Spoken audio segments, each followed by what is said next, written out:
This is Ram Showcase on Sports War Radio with your host, Sheriff Joe Bags. Got the Raiders game coming up. There's the Rams and the Raiders. This game will be played on Monday night at 7:20 p.m. That's Los Angeles time. This game is going to be on ESPN, so if you have ESPN, you're going to be able to watch this game, which is good news. This is the final game of Week 1, so we will have to watch 30 other teams play before we get to see our boys play. But it's all going to be worth it, you know? I think sometimes the wait makes it even better. Not this case, though. I'm going to say, not in this case. This case, the waiting sucks, and it's not very fun. But this game is obviously Monday in Oakland. In Oakland on that day is a high of 74, but around 67 for kickoff, 2% chance of precipitation, and 63% humidity, with winds at about 13 miles per hour. For any of you guys making the trip, I do know I have some listeners that are going to be making that trip. So, I don't know, maybe 67 degrees for you California people, maybe bundle up. I mean, it's about there right now. I would say it's 68 right now, and I'm in a long sleeve, so maybe I'm being a little rude. So my bad. The line has opened with it was even. It was a pick'em, but now the Rams are favored by 4 points. So for you bettors out there, Rams by 4 right now. If you think that they can cover that, then make the bet. All right. History of these two teams playing together. The Raiders hold the all-time series lead at 8-5, but the Rams have run the most recent game. That was back in St. Louis in 2014, 52-0. I think we all remember that game. It was a great day to be a Rams fan, that's for sure. And then I think, the next week we shut out the Redskins, was it? If I'm not mistaken. 2 shutouts in a row, which was pretty fun to watch. Last time the Raiders played the LA Rams, they were the LA Raiders, and that game was a 20-17 win for the Raiders back in, I believe that was 94. Longest streak for the Raiders is 3 games. They've done that twice, between 79 and 85, and then between 91 and 97. The longest streak the Rams have had was 2 wins, where they won against the Raiders in 2002 and in 2006.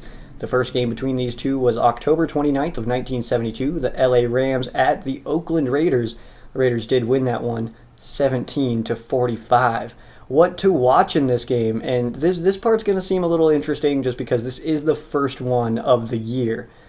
So what to watch? The Rams offense. Will not playing in any preseason games make this offense start slow? That's a question that I think a lot of fans have, but I'm not overly concerned about this. I'm more interested. I think I've said that before. I'm not as concerned that sitting our starters in preseason is going to hurt us. I'm just more interested to see how it plays out. Even if they don't play well, I mean, eventually they are going to get into their groove and be okay, but is it going to lead to a slow start? That's what I'm watching for. Rams defense will barely playing preseason games lead to a slow start, so very similar to the offense. But this number one defense only saw, 7 snaps, something like that. It was a very, very low number, and that was in, I believe, week 3 of the preseason. So, you know, there's a lot of new names on the defensive side of the football. Of course, Aqib Talib, Marcus Peters, and then the linebackers are very different. We're going to be starting Samson Ebukam, Corey Littleton, and Matt Longacre, all who were not starters last year. All will be replacing guys like Robert Quinn, Alec Ogletree, and Connor Barwin, none of who are with the team anymore. And then, of course, up front, you have Ndamukong Suh now playing that nose tackle role, while Michael Brockers will be a defensive end, along with Aaron Donald, who will be on the other side as a defensive end. So, I mean, all signs point to this defense and this offense, just the whole team in general, being very good. But I'm trying to temper my expectations a little bit because I feel like this Rams team is so powerful, so potent, that I feel like I'm almost getting caught in like a little bit of a trap here where I'm thinking they're going to do too good. So we'll see, I guess, but I'm trying to temper my expectations. The last time the Raiders played... Oh, wait, I already did all of that. McVay's play calling, that's what we're going to watch also. Strong in 2017, but also inconsistent in 2017. Can McVay learn from his mistakes and make the Rams offense even more powerful this season? That's my question to all you guys. And you guys can feel free to answer any of these questions on your own. You can tweet me, you can message me, you can post on the Rams Showcase Facebook wall, whatever it happens to be. And I love interacting, so I will get back to you. So, strong but at times inconsistent. So really what that means is you take a look at the Vikings game last year. The Rams kept trying to run this zone read or this zone run scheme, and it just wasn't getting anything done. And every time they ran the trap, that was doing really well. So McVay didn't see that in the game. I'm hoping that he sees stuff like that during the game this year instead of after the game. So trying to get some more consistencies there. And a big part of the consistency that I'm speaking of is the fact that the Rams lost three of their 5 losses last year were against non-playoff teams. And of course that was the 49ers in week 17, but no one really counts that. Real Rams fans don't really count that loss. And it's kind of an interesting situation considering everything, but and then of course the Seahawks early, the Rams did lose that game. And then what was the final one? To the Redskins in week 2 that they lost. So I want to see some more consistency. Beating the teams that you're supposed to beat is really what I'm looking for this year. And that's kind of part of the growth of Sean McVay. Can he continue to grow in his play calling, in his game planning, and become one of those top-tier coaches? I think he's an awesome coach. I'm not saying he's a terrible coach by any means, but I'm looking for him to progress from year 1 to 2 for sure.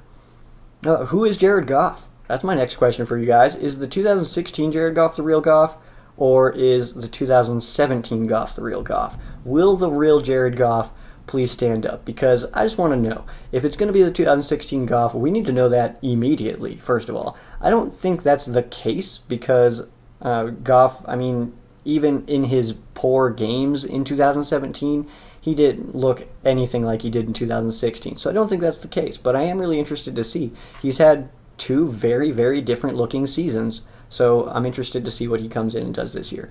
Who is Goff's go-to receiver when under pressure? Last year we saw it was Robert Woods. Is a guy like Cooper Kupp, who's now been here for a full year, going to fill that role and be kind of like the go-to guy for Goff? Or is it going to be somebody like Brandon Cooks? We didn't know that Robert Woods was going to have really his best year of his NFL career last year. We kind of just didn't know. We didn't know what to expect from Robert Woods. Turns out, Robert Woods is pretty good. So Brandon Cooks is pretty good too, and I think Jared Goff knows that, but we're going to have to wait and see, because it might be Higbee, it might be maybe Reynolds, we never know. Maybe Everett. Some of these guys that come in and maybe aren't at the very top of the depth chart or anything, that could come in and just be kind of his safety blanket. I think it's going to be Woods, but we'll see, because there are a lot of weapons on this team. Wade Phillips has a history of making the playoffs in his first year when he goes to a new team and then not making the playoffs after that. His last 5 or 6 teams or so, that does include the Denver Broncos, that does include the Houston Texans, it does include the Dallas Cowboys, and the Chargers back when they were in San Diego, of course. Can he stop the trend and lead the Rams to a playoffs for a second straight season? I will say that Wade Phillips, this is a trend, and I think my dad was the first one to bring it to my attention. And it is very interesting. It's very interesting that he has a lot of trouble, after year 1. That year 1 he seems really good, but I don't think that that's necessarily going to happen this year, and for one major reason, and that's because the Rams' personnel on defense got so much better. Alec Ogletree really had no business playing inside linebacker in a 3-4, whereas Robert Quinn also had no business being a stand-up linebacker. So he's now got more of his players. Of course, we don't really know what to expect from the linebacker position and everything, but he's got his players now. And last year, the Rams weren't able to put 2 corners on one-on-one coverage on the outside and then mix up the blitzes because they just didn't have the personnel to do it. Trumaine Johnson was good enough to do it, but that was about it. Didn't have another player that could do something like that. So now with Marcus Peters and Aqib Talib, maybe this could be something very exciting. I'm very excited for the defense. I did pick them up in my fantasy league. We'll talk about fantasy team names because there's a few good ones. I asked my Facebook friends what is their Rams-related team names, and we'll talk about that. I'll get into that actually after the break. Let me see here. Joe Stradamus time. All right, so this is my Joe Stradamus segment, and I haven't done this in quite a while. I'm not really big on predictions. I just want to watch and see what happens. It's kind of been more my style of waiting to see what happens and then reacting to that, analyzing that, instead of guessing what I think is going to happen. But I put together a few things for you guys here, and we're going to take a look at some guesses that I'm going to make for this upcoming season. So let's start with the big one, season record. what do I think the Rams are going to do this year win-wise? I'm going with an identical record to last season and say that the Rams end 11-5. And that's not to say that I don't think that the Rams are talented enough to win more. I just really want to see this team play more consistent. That's a word I'm going to use a lot over the next probably like 8 weeks or so, is consistency, and we're going to see kind of how this team is growing in that regard. But I'm going with 11-5, and mainly that is based on the fact that I think there's going to be maybe a game or two that the Rams should not lose, but they do. And that's not necessarily saying that we're a bad team or anything. That just happens sometimes. So Goff touchdown passes. This one I'm going a little bold on this one. I'm going with 33. I'm going to say that Goff throws 33 touchdowns. And a big part of that is same 5 offensive linemen starting from last year. Of course, not for the first 2 weeks as Jamon Brown is suspended. Austin Blythe will take that spot, but I think with only changing one offensive starter from last year, and that's going from Sammy Watkins to Brandon Cooks, I feel good about what Goff can do this year. I'm going to say 33 touchdowns. Gurley all-purpose yards, I'm going to go 2,050. That was kind of specific, but for some reason I just couldn't get away from that number. I went like just a little higher, like record-breaking status, and I just couldn't do it, so I reined it in, and I was at like 1,800, and I was like, that's not right. He's going to rush for 1,000, and he might be able to catch for 1,000. We don't know. So I felt like 2,050 was a good, clean number for Todd Gurley.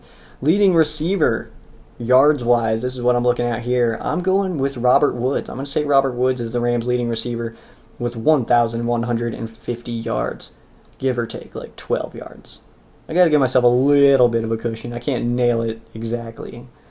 That's not how Joe Stradamus works. You guys heard about the Aaron Donald contract. You can't get too close, and people are going to start asking you to pick their lottery numbers.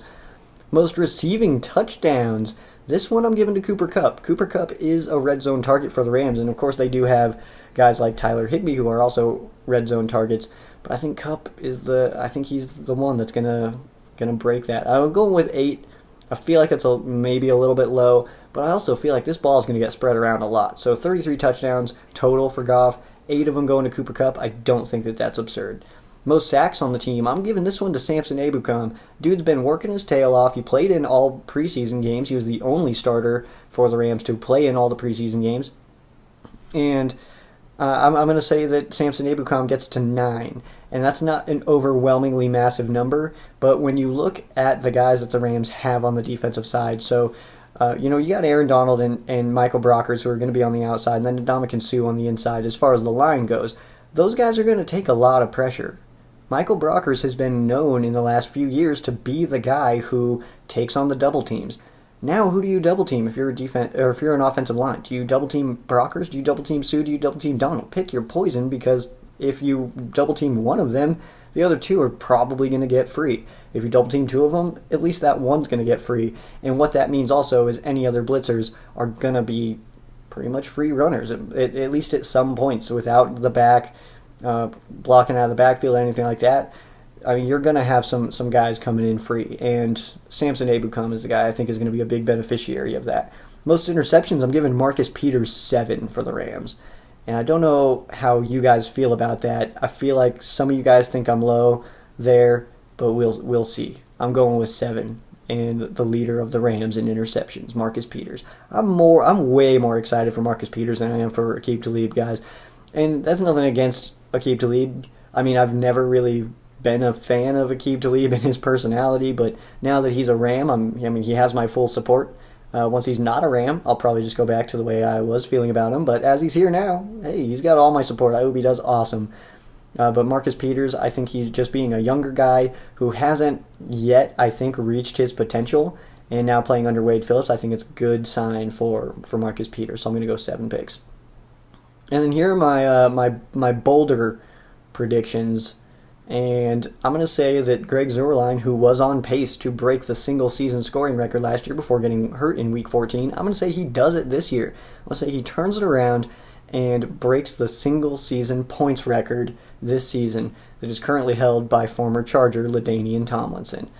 My next bold prediction here is going to go to Todd Gurley. I'm going to say he wins MVP. And apparently that's a bold pick because last year I think he was easily the MVP, depending on whatever your definition of the MVP is, because of course that's different for everybody. Is it the guy who puts up the best stats? Is it the guy who his team relies on the most to do what they're doing? Is it the guy who is just the strongest leader? There's so many things that go into MVP and what don't go into MVP apparently. Because Todd Gurley, I think, was more than deserving of winning it last year.